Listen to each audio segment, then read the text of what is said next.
joy. Woman alone does give me joy. Woman alone does give me joy. Woman alone does give me joy. I can't live without a woman.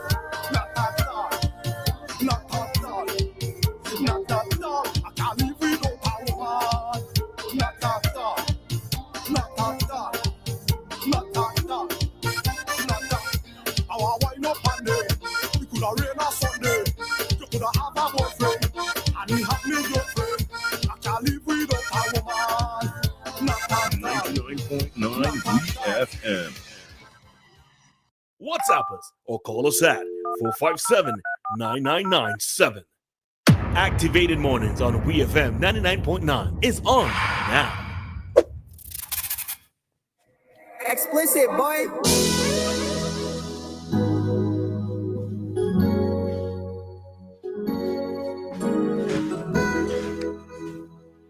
We are back with more talking right here on the Clean Fresh Song. We're talking for the last time of the morning with you. Remember, you can call us 457-9997 if you have something you would like us to discuss. If you have a brand new topic, something we discussed this morning, and you want to shed some more light on it, you are free to do so by just calling us 457-9997.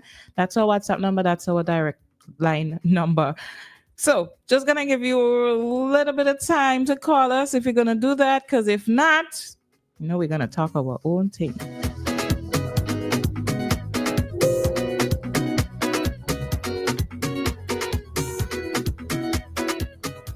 Okay, then. So let's get into it. Roleza, you have you ever had a work husband?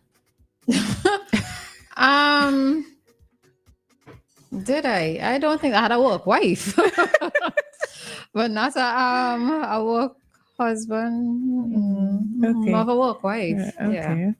I've always heard persons saying, "Oh, this is my work husband," or "This is my work wife," and I genuinely have wondered if they're partners, because a lot of times they're in relationships. Some of them they're even married, and I genuinely wondered how their partners feel about this. Are they okay with this? Like fellas, if your girlfriend or your wife says she has a work husband, you feel cool with that? Like, oh, my wife is a trustworthy man. It's cool. I know it's nothing. I think you need to explain, nothing will because come somebody out there might be hearing me say that I had a work wife, and they could be like, what? Oh. Yeah. So explain it. So the work husband, work wife is basically somebody at work that you're a little bit close with, not close in a sexual or intimate way as far as we know, but you just have a sort of, well, I feel like some of them beyond that, but that's what we're going to talk about. But somebody that you're just close with, that's as much as I know about work husbands. Really, they may hang out a lot together at work. When they're at work, you see them together a lot, but they're not officially in any relationship. Some of them usually have their own partners, but they say when we come to work, we're bae at work. Right. So what it is that it's really and truly the person who you're closest with at work, right? So in my case, when I say it's a work wife, is the person the female who I was closest to. I get that from work. But the people who I thinking about who has been saying this is my work husband or work wife, that's not even the closest person at work to them. No, but that's generally what it's supposed to be. It's just the person who is closest, the person who you are able to confide in more with, the person who actually looks out for you. So if you happen to, let's say, be 15 minutes late, so Rajiv mightn't recognize that I am 15 minutes late, but you might recognize that I'm 15 minutes late because I'm closer to you. So that's really just really and truly the person at work who tends to look out more for you, the person who you are closest with at work. In most cases, it's not supposed to involve anything sexual. And I think for most persons, it doesn't involve anything sexual. Persons already have their own partners and may already have their own partners, but it's just who you're closest with at work.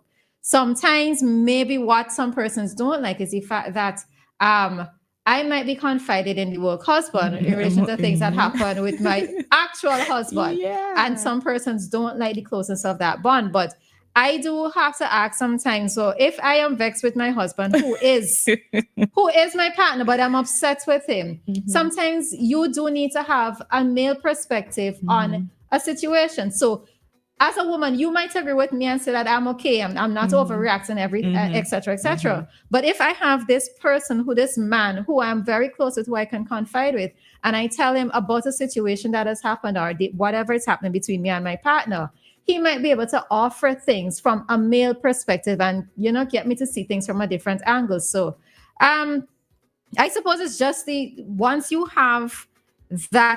a boundary is set, then I don't see anything wrong with it. I personally don't see anything wrong with it. Okay. Yeah.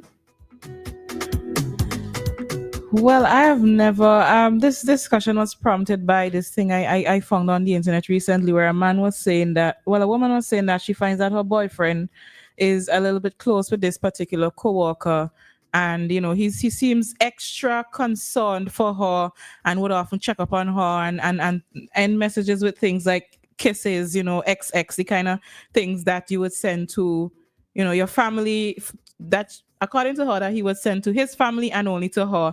And now if he's messaging her, he would end the text message by saying kisses XX.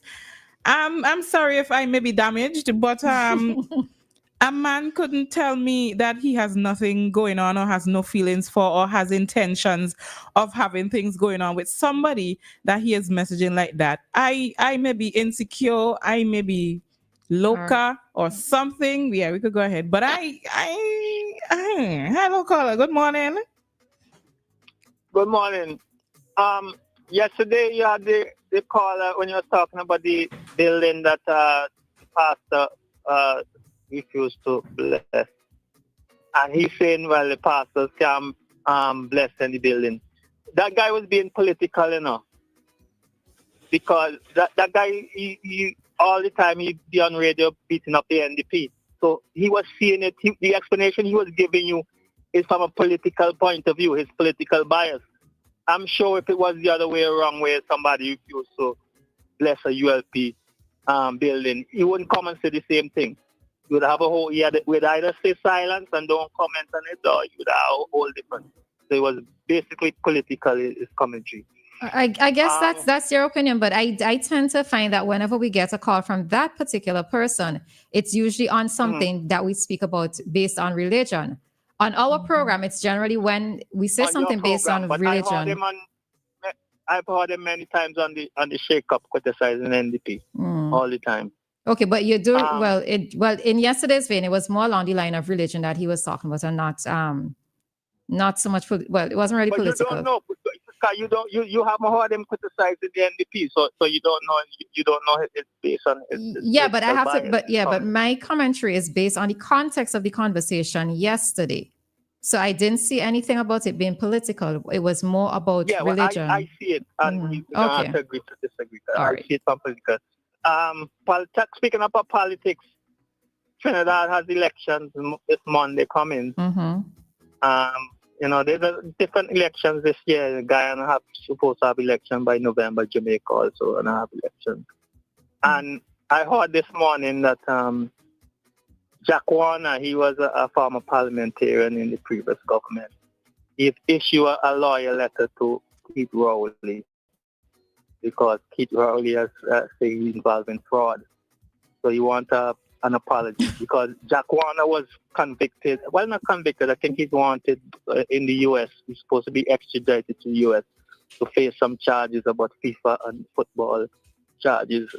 And so based on that, I think Rowley probably made those comments. But they're looking to remind me of St. Vincent with this election. But there was times in the past where people say, I hear comments with Keith Rowley, watch your child from Keith Rowley, he's a child molester. Nobody gets sued, and I've even heard people on the Keith Rowley team accuse the other people of stealing millions and millions of dollars. They call names, They didn't just say the government, they call names of people and say this was speech, and nobody gets sued. But now, it's a whole different ball game. They're probably taking some lessons from St. Vincent politics. All right, have a good one. All right, have a good one, Queen. Sorry, thanks.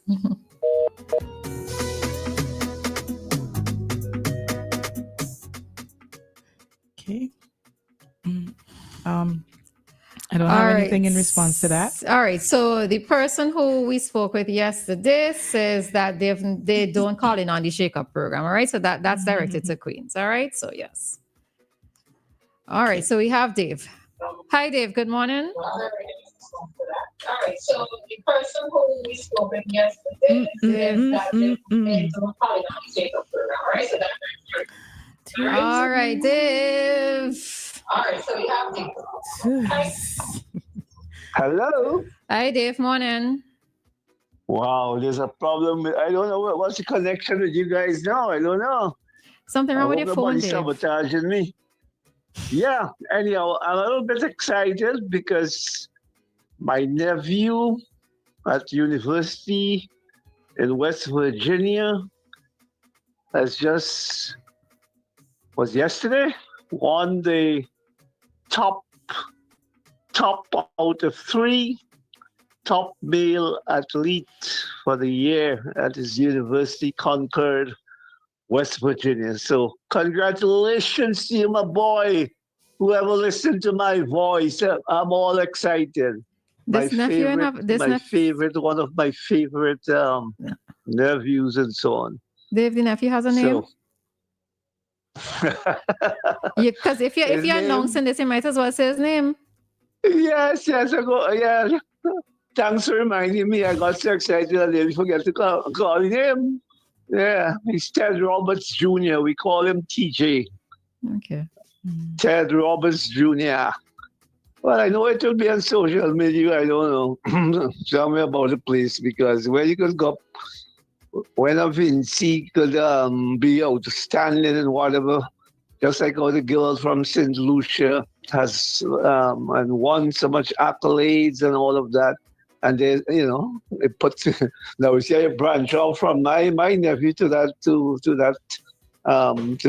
what's the name of God? Julian Alfred. And they just concluded Carifta Games, post and Vincent and Grenadines. There's another young St. Lucian who won gold in the under 17 in similar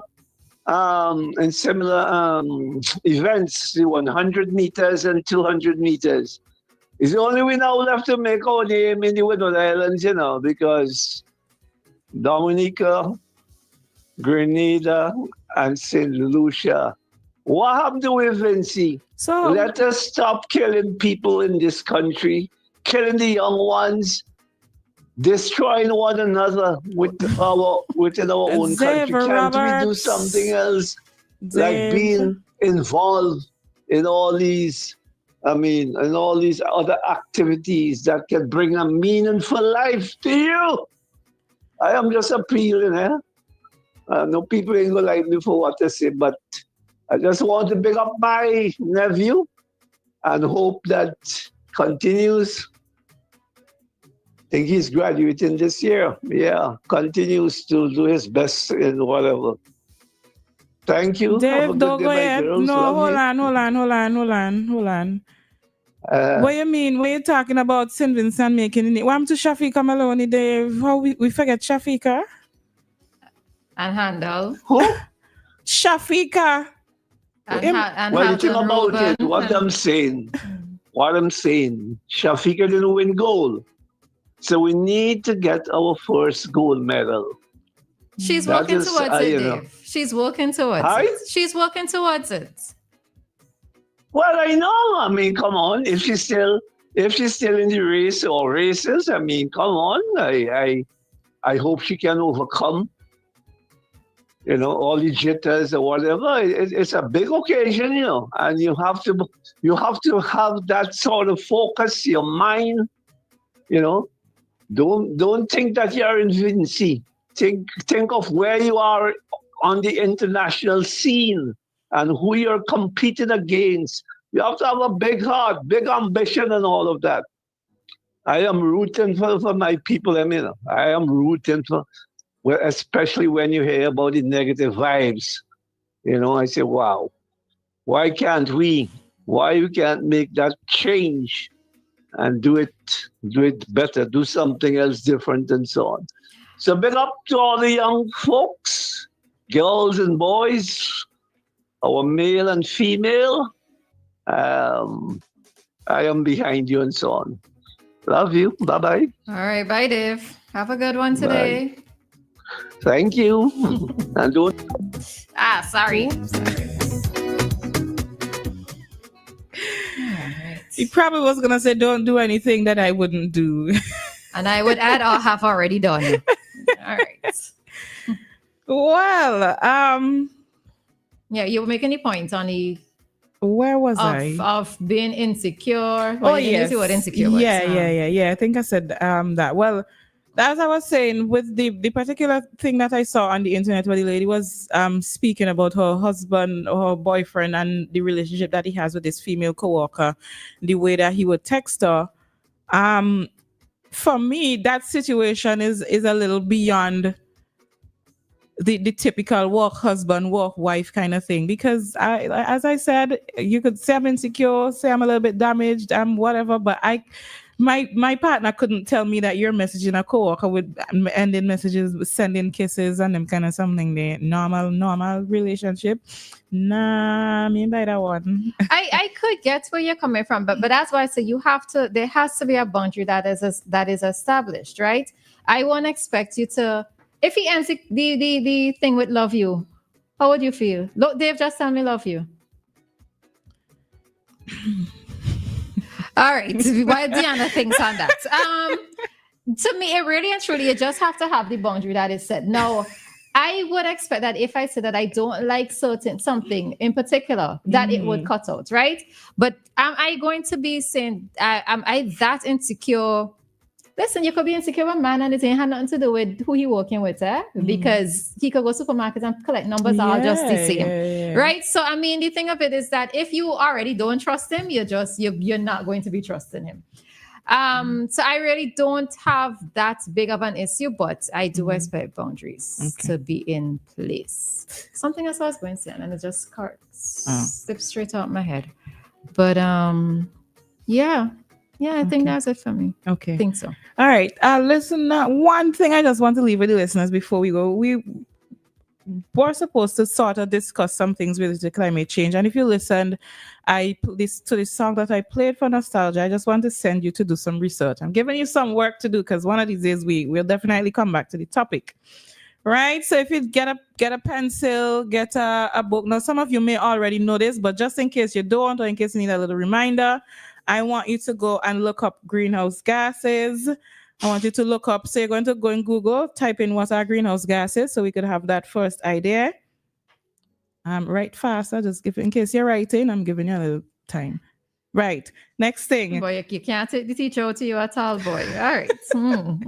Then you're going to go and look up how plastics affect the environment, or how plastic affects the environment. And then you're going to look at how industrialization causes global warming, or industrialization's impact on global warming. And finally, you're going to look up countries that are at risk of disappearing because of climate change. That's your homework. And why am I giving you homework? Because I feel like, and we're going to see who do their homework. I don't punish for homework, okay? I just encourage you to do it. And with that, we are going to head into Community Dateline.